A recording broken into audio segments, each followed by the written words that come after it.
네, 지난주였죠. 정부가 발표한 세제 개편안이 일주일 동안 논란의 중심에 섰습니다. 결국 이재명 대통령도 당과 정부도 손질을 시사했는데요. 정책 신뢰를 둘러싼 비판의 목소리는 커질 수밖에 없어 보입니다.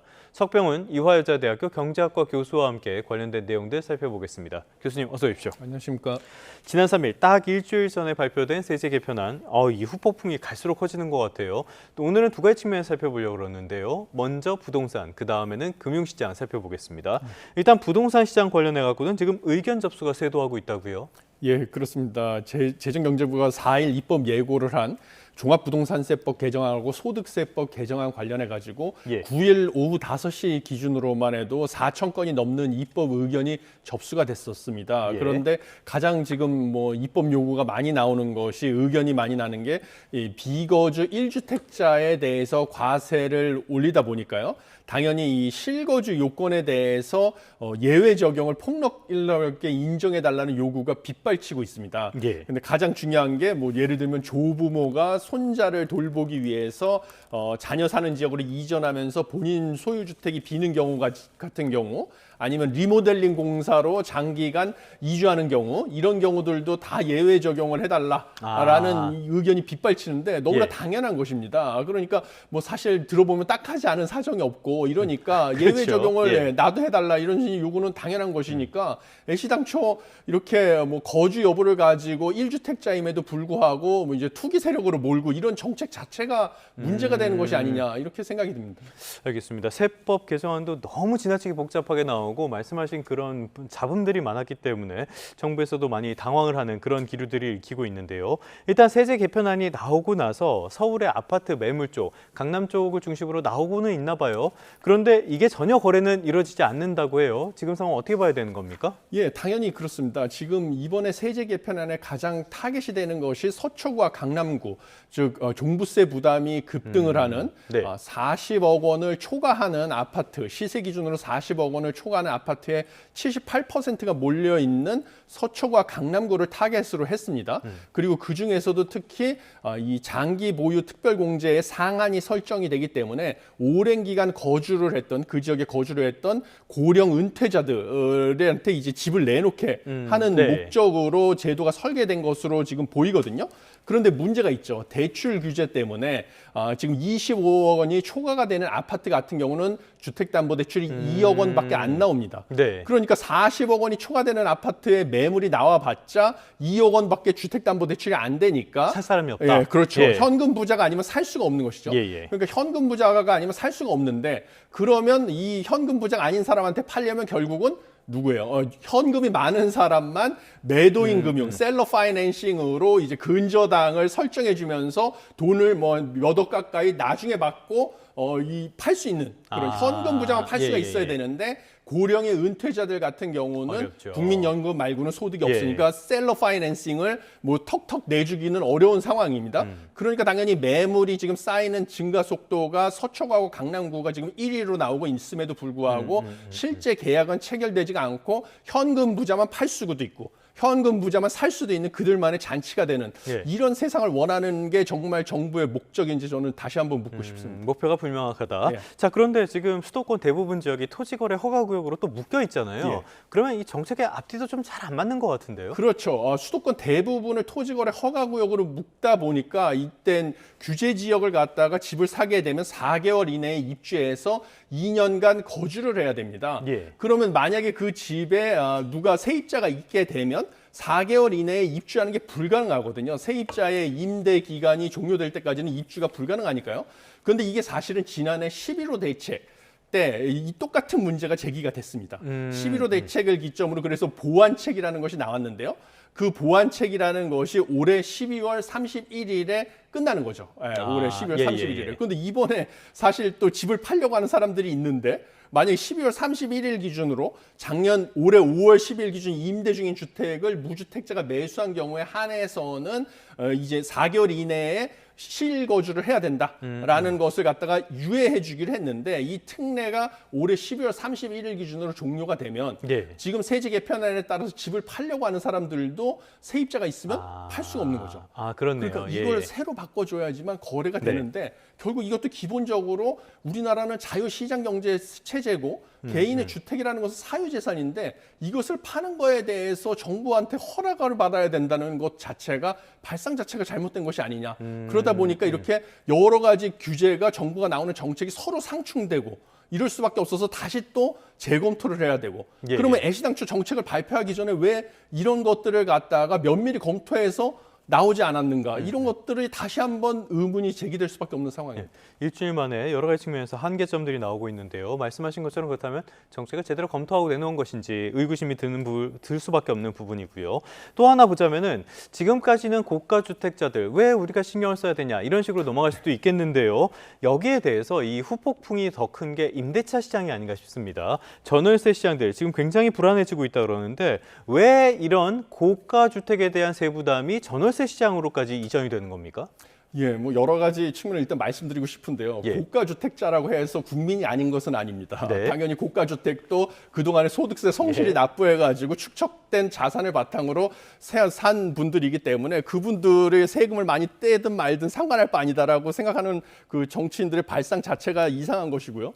그리고 중요한 것은 고가 주택에 과세를 많이 했다고 해서 그게 서민들한테까지 그 파급 효과가 나타나지 않을 것이다라는 생각도 또 오해가 된다라고 보시면 되겠습니다. 최근에 비거주 1주택자, 그다음에 초고가 주택을 보유하고 있는 사람들에게 증세를 했더니 그 파급 효과가 연이어 나타나고 있는데 가장 대표적인 게 풍선 효과가 되겠습니다. 이미 나오고 있죠, 지금. 그래서 초고가 주택에 대해서 보유세를 늘리게 되면 초고가 주택이 있는 서초구 강남구에 있는 사람들 중에서 일부는 이 보유세 부담을 회피하기 위해서 그 인접 지역으로 이동을 하게 돼 있습니다. 그럼 인접 지역의 집값이 연이어 올라가게 되는 거죠. 그럼 인접 지역에 살던 사람들이 집값 부담을 견디지 못하고 뭐 마용성 지역 이런 데에서 더 외곽으로 밀려날 가능성도 있고요. 그다음에 비거주 1주택자들에게 이제 보유세 부담이나 거래세 부담 예를 들면 이런 것들을 올리게 되면 비거주 1주택자들 같은 경우는 당연히 지금 보유세와 장기 거주 특별공제에서 분리하니까 실입주하겠다고 집주인들이 실거주하겠다고 들어가게 되니까 이 핵심지부터 당연히 전월세 주택의 공급이 급감할 수밖에 없어서 거기에 살던 세입자들은 더 외곽으로 밀려나는 이런 파급 효과가 연쇄적으로 나올 수밖에 없는 것이다라고 보시면 되겠습니다. 저희가 지금 그래픽으로도 계속 보여드리고 있었는데요. 노원이라든지 강서, 구로구 쪽에 거래량이 많이 늘었다. 그러니까 소위 말하는 덜 똑똑한 한재 쪽으로 수요가 몰리고 이 과정에서 임대차 시장은 더 불안해진다. 이런 말씀이신 거잖아요. 그러다 보니까 지금 여당 쪽에서도 당정 조율을 거쳐서 보완 가능성을 열어두긴 했는데요. 교수님께서 보시기에는 이번 세법 개정안 부동산 관련돼서 이것만은 반드시 좀 고쳐야 된다. 어떤 거를 보고 계십니까? 저는 일단은 이것만은 고쳐야 될 수준이 아니고요. 여러 가지 문제가 있는데 모든 전반적인 정책에 지금 있어가지고요. 툭하면 정책을 갑작스럽게 면밀한 검토 없이 내놓은 다음에 이 정책을 기존의 것을 갖다가 소급 적용하는 게 가장 큰 문제가 되겠습니다. 그래서 대표적으로 장기 보유 특별공제 같은 경우도 상한이라는 것을 설정을 하면서 기존의 것을 소급해서 적용을 하죠. 그러면 주택을 갖다가 구매하는 의사결정이라는 것은 자기 은퇴 후까지 대비를 해서 수십 년에 걸친 장기적인 투자 결정이 되는데 이것을 갖다가 덜컥 소급 적용을 해버리니까 투자자들이 당연히 당황을 할 수밖에 없는 것이죠. 뭐 일생일대 최대의 쇼핑이었는데. 그렇죠. 그러니까 이런 소급 적용 자체가 문제다. 이건데 이게 부동산 관련된 이번에 세제에만 나온 게 아니라 주식 관련해서 IS가 관련 것도 소급 적용. 툭하면 소급 적용이 나오지 않습니까? 그게 가장 큰 문제다. 저는 이렇게 보고 있습니다. 일단 소급 적용에 대한 기본적으로 소급 적용 자체가 위헌은 아니지만 소급 적용은 법적인 안정성을 해치기 때문에 결코 좋은 법안이라고 볼 수는 없죠. 자, 이렇게 해서 정부에서도 계속적으로 어떤 보완 같은 것들 이야기하고 있는데요. 그것보다 지금의 부동산 시장 불안을 가라앉히기 위해서는 역시 공급이 제일 중요할 것 같습니다. 공급 대책 지금 준비하고 있다 그러는데 어떤 내용이 담길 걸로 예상하십니까? 지금 언론의 보도를 통해서 나오는 공급 대책은 이제 공급을 할 수 있는 부지를 최대한 확보하는 것과 더해서 속도를 빠르게 하겠다라는 이제 두 가지를 동시에 검토하고 있는 것으로 알려져 있습니다. 그래서 공급 대책 같은 경우는 수도권 그린벨트를 일부 해제하는 것을 검토하고요.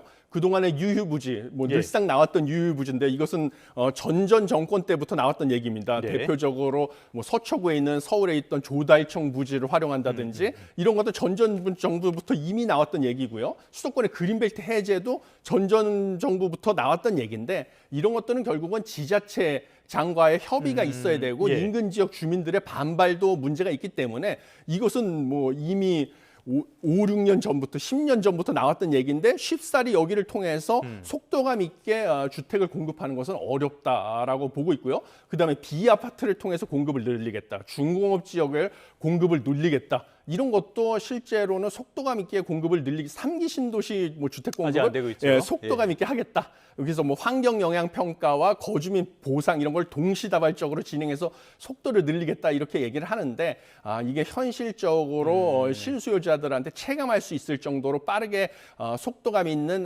공급이 나올지는 저는 상당히 회의적이다 이렇게 생각합니다. 저 말씀하신 것처럼 그린벨트 해지나 유휴부지 이런 것들은 항상 나왔던 이야기고요. 작년에 공급 대책에도 이 내용들이 들어갔다가 오히려 시장에 실망감을 준 적이 있었는데요. 그렇다면 교수님께서 보시기에 현실적으로 공급 대책에 이런 내용들이 들어가서 시장에 안도감을 줘야 된다. 어떤 내용이 들어가는 게 맞다고 보십니까? 제가 보기에는 정책 기조가 시장 친화적으로 전환이 될 것이다라는 강한 신호를 주는 것이 시장의 불안을 잠재우는 가장 효과적인 방법이다라고 보고 있습니다. 그래서 어떻게 되냐면 결국은 서울의 유휴부지 이런 것들을 개발한다고 하는 소리는 옛날부터 나왔지만 지자체와의 협의, 지역 주민의 반발 때문에 쉬운 일이 아니고요.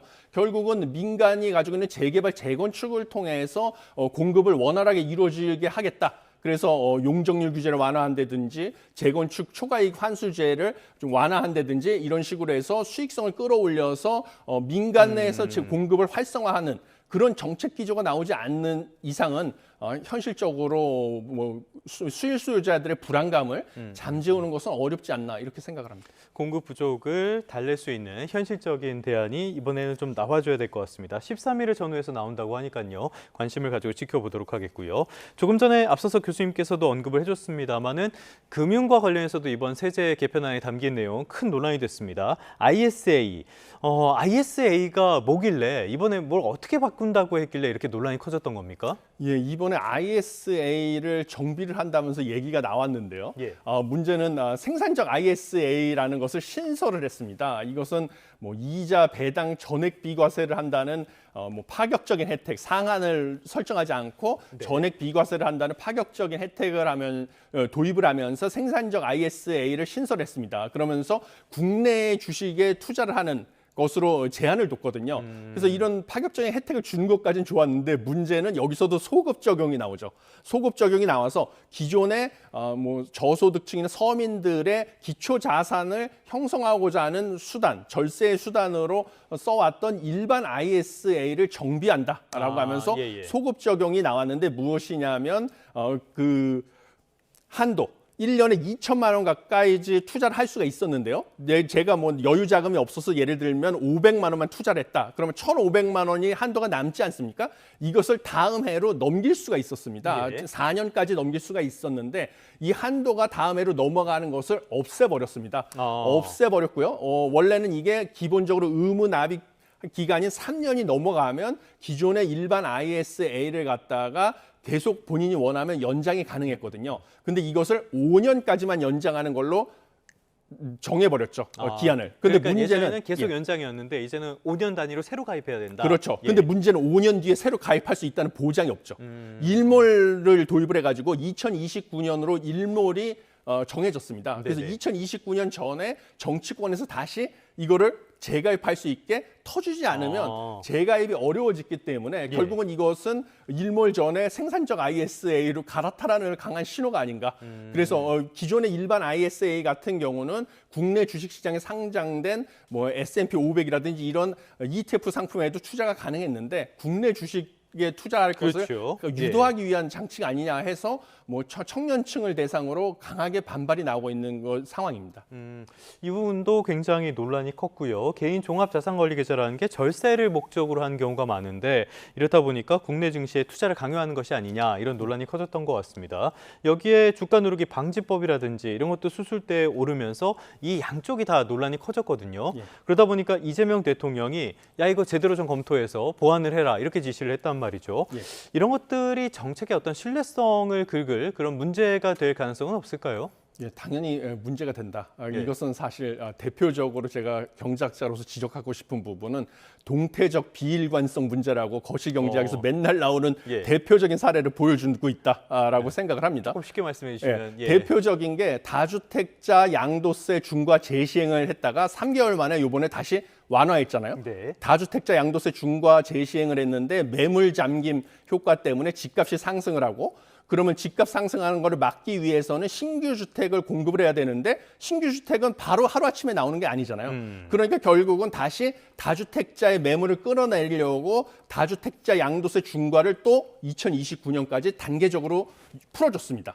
그런데 2029년이 되면 정부의 입장이 다시 달라질 겁니다. 왜냐? 2029년이 되면 다주택자 양도세 중과가 다시 재시행이 되는데 2029년까지 지금 추세로 갔을 때 서울에 신규 주택 물량이 나올 일이 없지 않습니까? 늘어날 일이. 그러면 다주택자 매물 잠김이 다시 시작되면 집값이 또 오르겠죠, 서울에. 그러면 그때 가서 정부가 또 다주택자 매물을 풀기 위해서 다시 양도세 중과를 완화해 줄 수밖에 없다. 이게 바로 화장실 들어갈 때와 나올 때의 마음이 달라지는 동태적 비일관성의 문제인데 이걸 전형적으로 보여주고 있습니다. 그런데 양도세 중과 일단은 청와대 쪽에서는 이걸 다시 하는 건 아니다, 유예하는 건 아니다 이렇게 생각하고 5월 10일 있는데요. 이전에도 똑같은 얘기를 했죠. 그런데 앞서서도 보면은 뭐 대주도 양도세라든지 금융감독 체계 개편이라든지 여러 차례 정책을 이렇게 물러서는 그런 일들이 있었거든요.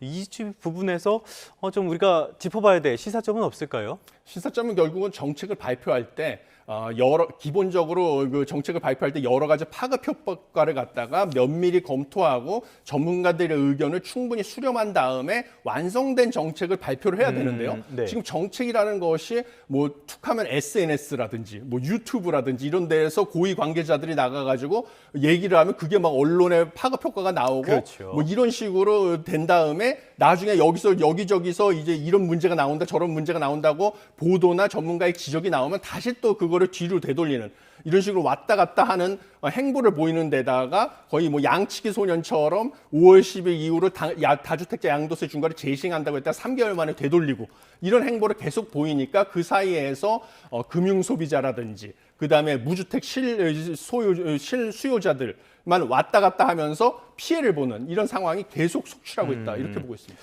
알겠습니다. 정책은 반드시 신중하게 점검을 해서 철회하는 일 없이 시장에 신뢰감을 주는 그런 정책을 준비하는 게 굉장히 중요한 시점 같습니다. 지금까지 석병훈 이화여자대학교 경제학과 교수와 함께했습니다. 오늘 말씀 고맙습니다. 감사합니다.